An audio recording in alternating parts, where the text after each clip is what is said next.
Hello everyone.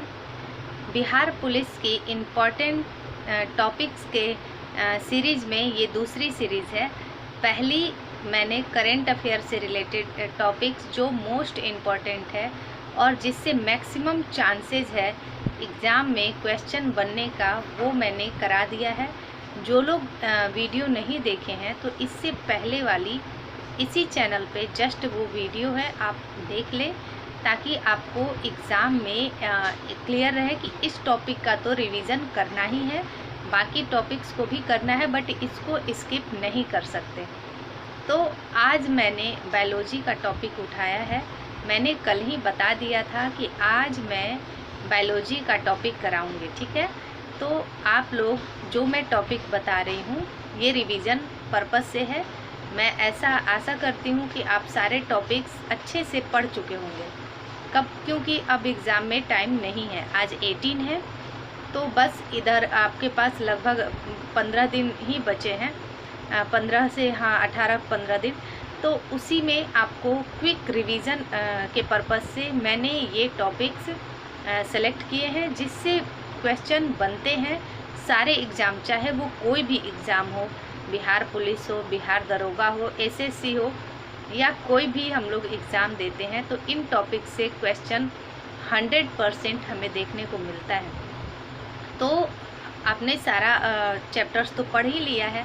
इन chapters को last time में आप ज़रूर रिवीज़न करके जाएं ताकि आपको उसका बेनिफिट एग्ज़ाम में देखने को मिले। और मैं बिल्कुल 100% श्योर हूँ कि अगर इन बाकी टॉपिक तो आप पढ़े हो, इन टॉपिक्स को भी अच्छे से रिवीज़न लास्ट टाइम में कर लोगे आप, तो आपका ज़रूर वहाँ पे जो कन्फ्यूजन हो, अगर आप नहीं करके जाते तो होती, वो नहीं होगी और आपको इसका बेनिफिट मिलेगा। 5 से 10 नंबर आपके ज़रूर इंक्रीज़ होंगे। तो चलो अब टॉपिक्स मैं बताती हूँ। मैंने इसमें 14 टॉपिक्स जो मोस्ट इम्पॉर्टेंट हैं वो मैंने सेलेक्ट किए हैं, क्योंकि बायोलॉजी 2 पार्ट में होता है, बॉटनी और जूलॉजी, जिसमें पहले में होता है पौधों से रिलेटेड और दूसरे में हमारे मानव शरीर से संबंधित, ठीक है। तो इस 2 पार्ट में है, तो मैंने दोनों को मिला के टॉपिक्स बनाए हैं और आप इन सारे टॉपिक्स को पेन लेकर बैठे नोट कर ले। पहले मैं ओरली बताऊंगी, फिर मैं दिखा भी दूंगी, ठीक है, लिखा हुआ, तो आप लोग अच्छे से उन सारे टॉपिक्स को कर पाओगे। पहला टॉपिक्स है, मैंने लिखा है, मैं देख के ही बोलूँगी, ठीक है। पहला टॉपिक्स है शाखाओं के नाम। जैसे होता है ना एपीकल्चर, सेरीकल्चर, पिसिकल्चर, ये सारे चीज़ों से क्वेश्चन बनते हैं एग्ज़ाम में, तो वो आपको टॉपिक अच्छे से कर लेने हैं। ज़्यादा नहीं है, थोड़ा ही होता है, 15-20 वैसे इम्पोर्टेंट होते हैं शाखाएँ जिनको आपको याद कर लेना है, ठीक है, किससे रिलेटेड है वो। और दूसरा है नियम, सिद्धांत और प्रवर्तक। जैसे कोई भी नियम होता है, जैसे आपका उत्परिवर्तन का सिद्धांत किसने दिया, ह्यूगो डुब्रीज ने, मेंडल ने किस चीज़ का किया, ये सब आपको आनुवंशिकता का। तो ऐसे आपको लर्न कर लेने हैं सारे जितने भी नियम और सिद्धांत है, उसको किसने इन्वेंट किया, वो आपको किसने दिया, वो आपको अच्छे से याद कर लेने हैं। थर्ड है रोग और कारक। ये तो मतलब क्या बोलूँ, इससे 100% 1 से 2 क्वेश्चन तो ज़रूर बनते हैं। कौन सा रोग जीवाणु से हुआ या विषाणु से हुआ या किससे हुआ, कवक से हुआ, वो आपको रोग और उसके कारक बताने हैं। या कोई रोग किस विटामिन की कमी से होता है, वो भी आपको याद कर लेने हैं। तो ये आपको याद कर लेना है। फोर्थ है पौधों के कुल का नाम। पौधा लिलिएसी, ये ऐसा कुछ होता है, वो आपको कुल के सारे नाम और उस कुल में कौन कौन से आपके पौधे होते हैं वो। और एक और टॉपिक इसी में इंक्लूड कर लीजिए, पौधों के खाए जाने वाले भाग, वो भी कभी कभी पूछ लिया जाता है। अक्सर देखने को मिलता है कि नारियल का कौन सा भाग खाया जाता है, मूली का या हल्दी का कौन सा भाग हम उपयोग करते हैं, तो ये भी एक आप लर्न कर लीजिएगा। 5 है मानव रक्त। मानव रक्त से बहुत सारे क्वेश्चन बनते हैं। ये पूरा का पूरा आपको टॉपिक पढ़ लेना चाहिए। आप लूसेंट निकालो, सबके पास होगा सब्जेक्टिव लूसेंट, उसमें मानव रक्त करके एक टॉपिक होगा, वो उस चैप्टर में पूरा वो टॉपिक आप अच्छे से पढ़ जाओ, उससे बहुत सारे क्वेश्चन बनते हैं, ठीक है। उसके बाद आपका है ग्रंथि, रस और एंजाइम। कौन सी ग्रंथि से कौन सा रस निकलता है और उसमें कौन से एंजाइम पाए जाते हैं, जैसे लार में कौन सा पाया जाता है एंजाइम, इस तरह से करके आपको वो टॉपिक क्लियर कर लेना है। उसके बाद आता है मस्तिष्क। मस्तिष्क का पूरा ये टॉपिक आपको अच्छे से पढ़ लेना है। मस्तिष्क के विभिन्न पार्ट और उनका फंक्शन क्या है, ये आपको बहुत ही अच्छे से याद रहना चाहिए, क्योंकि इससे 100% क्वेश्चन आपको एग्ज़ाम में देखने को मिलेगा, ठीक है। उसके बाद आता है ग्रंथि। जितने भी सारे ह्यूमन बॉडी में ग्रंथियां हैं, अलग अलग ग्रंथि, और उन सभी का क्या फंक्शन है, क्या रोल है हमारे बॉडी में, वो आपको याद होना चाहिए, ठीक है। तो वो ग्रंथि करके एक टॉपिक होगा, वो उसमें बहुत सारी ग्रंथियां हैं, आपको याद कर लेना है। पीयूष ग्रंथि, अबटू ग्रंथि, ऐसे करके सारे ग्रंथि को याद कर लेना है, उनका फंक्शन क्या है वो सब भी याद कर लेना है, ठीक है। उसके बाद आता है विटामिन और उसके रासायनिक नाम।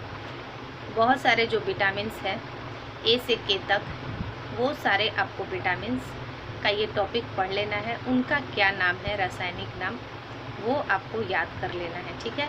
उसके बाद विटामिन की कमी से होने वाले रोग, ये भी आपको याद कर लेना है। फिर आपका नेक्स्ट टॉपिक है आविष्कार और आविष्कारकर्ता।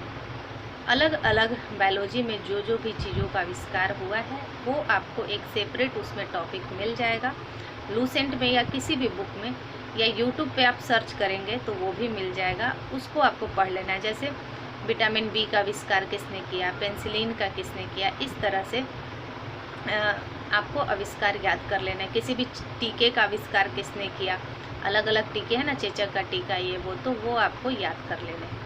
फिर उसके बाद आता है अनुवांशिकी। अनुवांशिकी ये टॉपिक ही आपको पूरा पढ़ डालना है, उसमें कोई काट छांट नहीं करनी है, क्योंकि अगर आपका कॉन्सेप्ट अभी लास्ट टाइम में एक बार रीडिंग डाल लेना है, ज़्यादा टाइम नहीं लगेगा।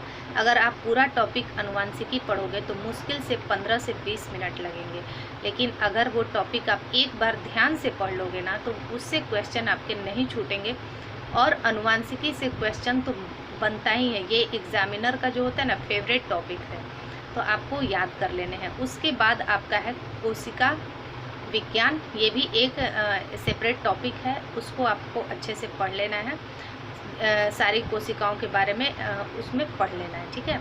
चाहे वो जंतु कोशिका हो, जंतु कोशिका के ही बारे में ये टॉपिक था, तो ऐसे तो ह्यूमन वाला भी होता है, पर आप उसमें जंतु कोशिका के बारे में अच्छे से पौधों से रिलेटेड है, उसमें पढ़ लेना, ठीक है। उसके बाद आता है पादप हार्मोन्स। ये जो होता है बॉटनी का सबसे इम्पॉर्टेंट पार्ट है, और पादप हार्मोन में हमें ऑक्सिन, साइटोकाइनिन, जिबरेलिन, ऐसा बहुत सारा है हार्मोन, जो पौधों को कोई बढ़ाने में, कोई उनके होता है वृद्धि को रोकने में, कोई सुप्ता अवस्था तोड़ने में, ये सब उसका वर्क बहुत सारा होता है, तो वो आप देख के लर्न कर लेना। ये हो गए हमारे 14 टॉपिक्स कंप्लीट। आई होप आपको पसंद आया होगा ये वीडियो। थोड़ी सी भी अगर हेल्पफुल रही हो तो प्लीज़ आप मतलब लाइक कर देना, और अपने जो भी ग्रुप्स में होंगे शेयर कर सकते हो अगर आपको लगे कि हेल्पफुल है, ठीक है। क्योंकि ये सारे टॉपिक्स स्किप करने लायक नहीं है। बहुत सारे ऐसे बच्चे होते हैं जो लास्ट टाइम में टॉपिक नहीं डिसाइड कर पाते कि कौन सा पढ़ें कौन सा छोड़ें, तो उनके लिए बेस्ट रहेगा कि ये टॉपिक्स वो पढ़ सकते हैं, इसको स्किप नहीं करना है। ये मुश्किल से, अगर मुझे लगता है पूरे एक दिन में ये टॉपिक कवर हो जाएंगे। अगर आप पूरा सुबह से लेके बैठो तो 8 घंटा मैक्सिमम इसमें लगेगा, इससे ज़्यादा नहीं लगेगा। अगर आपका पढ़ा हुआ है तो रिवीजन में इससे ज़्यादा नहीं लगेगा टाइम, इससे कम ही लगेगा। मैं एक बार ये सारे टॉपिक्स दिखा देती हूँ, आप स्क्रीनशॉट ले लो, ठीक है। दिख रहा है?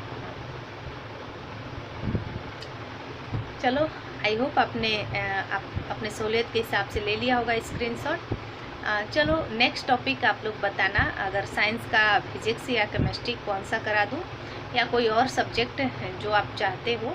अगर आपको ये पसंद आ रहा है तो आप टॉपिक्स बोलना, सब्जेक्ट मैं मेरे से जितना पॉसिबल होगा मैं उसका टॉपिक आपको जो मुझे लगेगा इम्पॉर्टेंट है मैं करा दूँगी, ठीक है।